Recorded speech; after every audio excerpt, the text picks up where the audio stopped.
Welcome to Indoor Hydroponics. Hi, I'm John, your indoor hydroponic test dummy, and today is October 27, 2014, and we are in the depths of the bowel of another Friday night.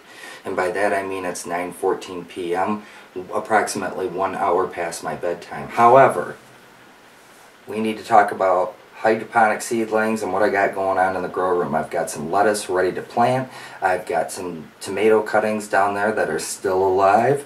I've got some unbelievable pepper plants going on right now, and I also have some overwintering of peppers. So I want to talk about how I've been taking care of the seedlings, and I also want to get planting some lettuce. So let's get started with the lettuce. Okay guys, so 2 weeks ago I shot a video on how to start seedlings in Rockwool cubes, and these are 4 lettuce seedlings that I started approximately 2 weeks ago, and they are ready to transplant. How do I know that they're ready to transplant? I've got good growth, they've got their second set of leaves kicking on, and in addition they have roots just popping out from underneath the cube, so they are ready to go. One really important thing about starting seedlings off in Rockwool cubes, especially about starting seedlings off inside, is as soon as they break the surface of these cubes here, or your whatever media that you're starting, they have to be under lights. I mean, as soon as they break surface, they have to hit the light. Otherwise, you're going to get long, leggy plants. See this? This is a fantastic little seedling right here. It is, it's not reaching. You've got good growth coming right out of the surface, okay? Here is one that I started just for fun, and I left it out a little too long, okay? And you see what's happening here? It's getting long and leggy, and that's not a good seedling. That is a terrible seedling. Same species, same variety, and they were planted at the same time. And look at this, no growth at all, long leggy stems. So it's really important, whether you're growing LEDs under some CFLs, under high intensities, to get these things under some lights, okay? So let's start the planting process of our 4 mystery lettuce seedlings. Alright guys, so what I have here are 2 styrofoam beer coolers, okay, and I grew a lot of lettuce this way, and this is a really cool Kratky method. I love it. It's just styrofoam beer coolers. Of course you need to get the tops and cut some holes in it, and I'll show you those in a second. They're 2.5 gallons, they hold 2.5 gallons of water apiece, which is perfect, okay, because each lettuce, I'm growing Kratky method, should in theory take about 1 gallon of water from start to finish. So I should have about, I don't know, between 1.5 gallons and a gallon left of water when these things have reached full maturity. If you hear a little humming noise in the background, well, that's because I kicked on my air compressor, and all of my feed lines that were in here from last year's deep water cultures are still in the grow room. And so all I've got in here is plain tap water. I'm going to put a couple of these in right now, okay? And all they are some air tubes that are going in. Why am I doing this? Because this is a good way of mixing up your nutrients, okay? And because I have this all set up, it's perfect. Can you mix your nutrients with a spoon and a fork and things like that? Of course you can, right? But since I've got technology, I might as well use it. So what am I going to use for a nutrient grow? Okay, I'm going to use this leftover Dynagrow stuff. It's from last year. Haven't cracked it out since this year yet, so I might as well use it up. Lettuce does not need a lot of nutrients, so if you've got some old leftover stuff, man, use it. This stuff on a non-circulating bed requires about 1 teaspoon per gallon, so about, I don't know, I'm going to go probably 2.5 to 3 teaspoons. And even that may be overkill, okay, but they'll have plenty of nutrients going on in here. So, I'm going to start filling up my newts and letting it mix up.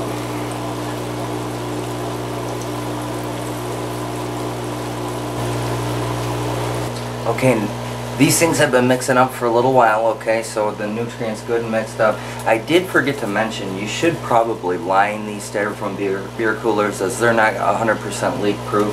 I use a couple of those plastic grocery bags you get out of there. I double bag them up and put it in. That way you can, you're more than likely not going to get a leak on this, okay? So remember guys, double bag. Next part of the process is a lot of people will put in some Epsom salt or something like that in this to give it a little bit of magnesium for the plant growth. I don't have any right now, but what I do have is CalMag, so I'm going to add about a teaspoon of that per container, okay?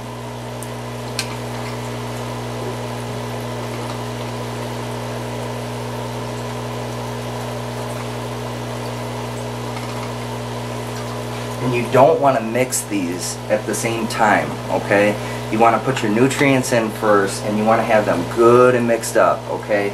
Your grow nutrients going first, second goes in your CalMag. That way it's you've got two diluted versions going in here, and they're not going to compete with each other. They're going to mix up, and you're not going to get any kind of nutrient lockout, okay? The last thing we have to do in terms of prep is to make sure that our pH is okay, alright? We're shooting for about a 5.5 to a 6.5, okay? My water comes out of the tap extremely high. So, since this has been mixed up, it's got all the nutrients that needs into it, and now we make the adjustment for the pH, okay? So, let's take a peek at it. Okay guys, after it's been thoroughly mixed up, I took a sample. It's running around between 6.7 and 6.8, which is just a touch high, just a smidge high, okay?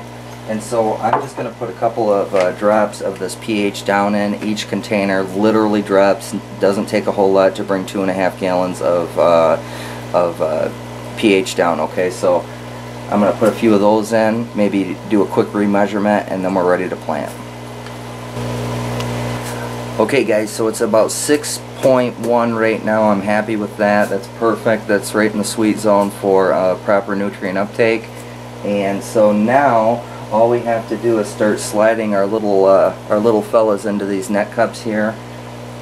I use for lettuce 1 1/4 inch net pots with 1 inch Rockwell cubes. Okay, so I'm going to get 4 of these going. Okay guys, in a matter of seconds I already have one planted out. Here is the top of the styrofoam beer cooler. I have a couple of 1 1/4 holes to hold the net cups in.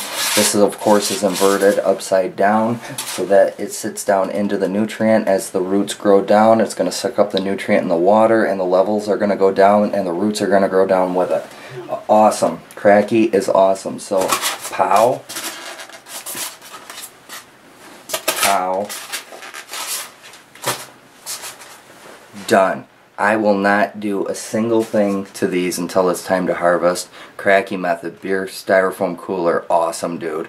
Now let's come back in 3 weeks and we'll check the progress of this and the final results. Keep them under lights. Let's look at the rest of the seedlings. Okay guys, so if you watched my very first episode 2 weeks ago for this season's indoor hydroponics, I showed you 4 pepper seedlings that I had started. Literally, they had just broken the surface, 2 leaves, their initial leaf set, and that's it. They didn't get their second set of leaves or anything like that. Since then, they've been sitting on a heat mat. They've been watered with just plain water, and they've been sitting under the metal halide bulb. This is 2 weeks of growth. Check this out, guys.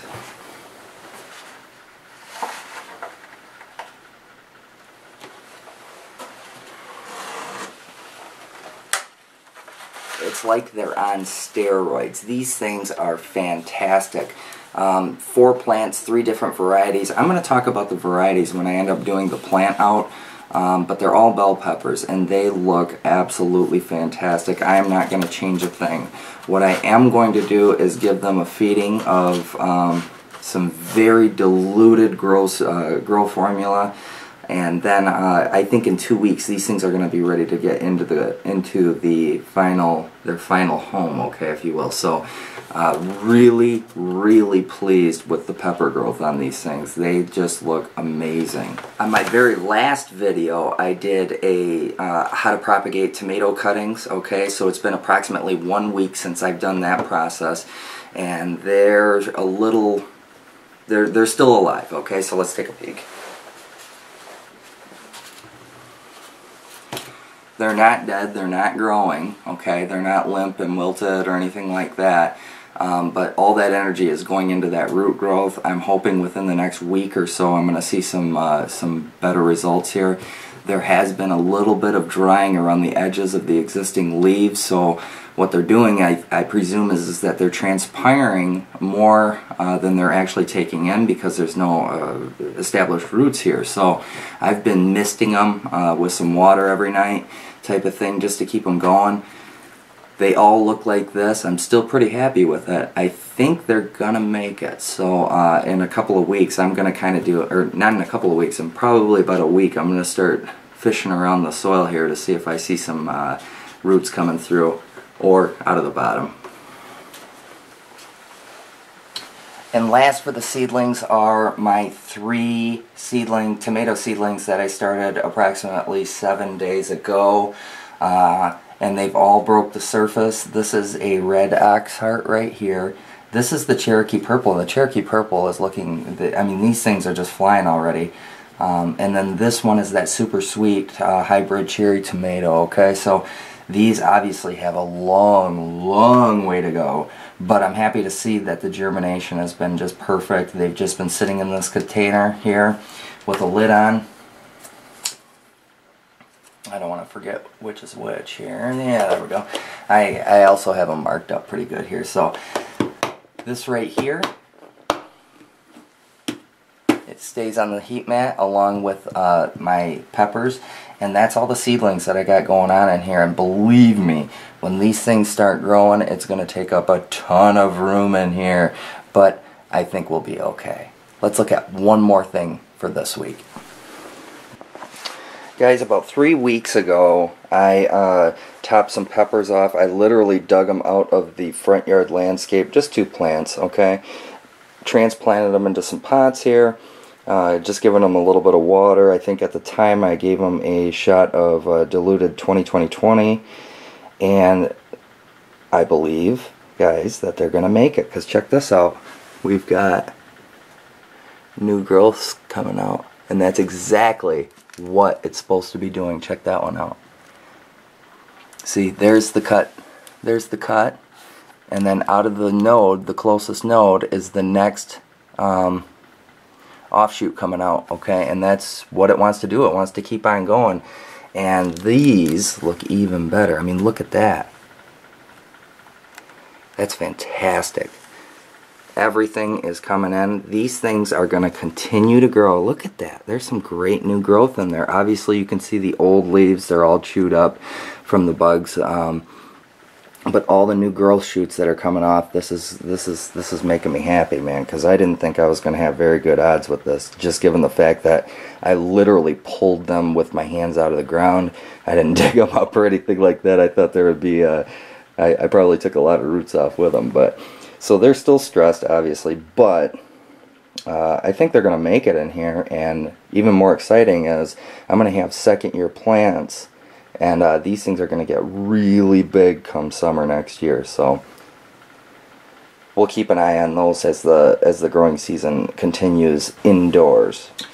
Alright guys, so that covers it for this week's little update. I don't have, obviously, anything planted out yet. However, in about 2 weeks I think we're going to be ready to get these planted out. I will also share the varieties of them, of the bell peppers. We'll take a look in a couple of weeks on these tomatoes here. Hopefully I won't leave the top off and fry them. I'll take a little better care of them than I did the first go around. You won't see this lettuce again until I shoot the final video on it. We'll check out the top bell peppers in a couple of weeks, so we'll keep monitoring the progress. Also, I will show you the media that I've chose to grow this year, okay? And it's going to be completely different than how I grew things inside last year, and I'll explain why, okay? So, it is like balls hot in here, man. I am sweating. I'm underneath this bulb here, so I gotta get out of here. So I'll see you guys later. Thanks for watching.